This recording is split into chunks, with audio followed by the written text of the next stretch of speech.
তৃতীয় টেস্ট থেকে নাম তুলে নিলেন অশ্বিন। রাজকোটে শনিবার থেকে 10 জনে খেলবে ভারত।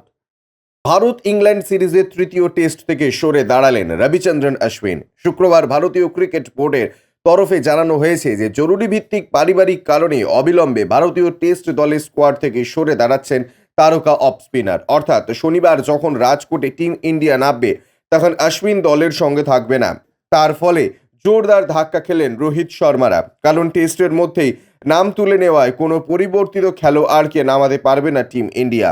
রাজকোটে টেস্টের বাকি 3 দিনই 10 জনেই খেলতে হবে। ইংল্যান্ডের ব্যাটিংয়ের সময় ভারতের একজন বোলার কমে গেল, আর ব্যাটিংয়ের সময় একজন খেলতে পারবেন না, যার ঝুলিতে 5টি টেস্টে 100 রান আছে। তবে আপাতত সেই সব বিষয় নিয়ে ভাবছে না টিম ইন্ডিয়া, বরং অশ্বিনের পরিবারের সদস্যদের সুস্থতা কামনা করছে। বিসিসিআই এর তরফে বলা হয়েছে এই কঠিন সময় অশ্বিনের পাশে ভারতীয় ক্রিকেট বোর্ড আছে।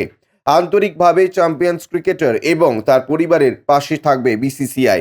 খেলোয়াড় এবং তাদের ভালোবাসার মানুষদের স্বাস্থ্য ও মঙ্গলের ওপর সবথেকে গুরুত্ব দেয় ভারতীয় ক্রিকেট বোর্ড। এই কঠিন পরিস্থিতির মধ্য দিয়ে যাওয়ার সময় অশ্বিন ও তার পরিবারের গোপনীয়তার প্রতি সম্মান প্রদর্শনের জন্য ভারতীয় ক্রিকেট বোর্ড আর্জি জানাচ্ছে। সংশ্লিষ্ট মহলের ধারণা, নিশ্চয়ই এমন কোনো জরুরি পরিস্থিতি তৈরি হয়েছে যে অশ্বিনের মতন ক্রিকেটার টেস্টের মধ্যেই নাম তুলে নিতে বাধ্য হচ্ছেন, যিনি শেষ রক্তবিন্দু পর্যন্ত লড়াই করেন। আর ভারতীয় দল যে অশ্বিনের অভাব মারাত্মকভাবে টের পাবে তা নিয়ে কোনো সন্দেহ নেই।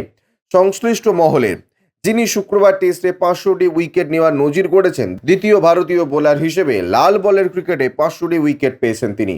ব্যুরো রিপোর্ট, ইউজে নিউজ।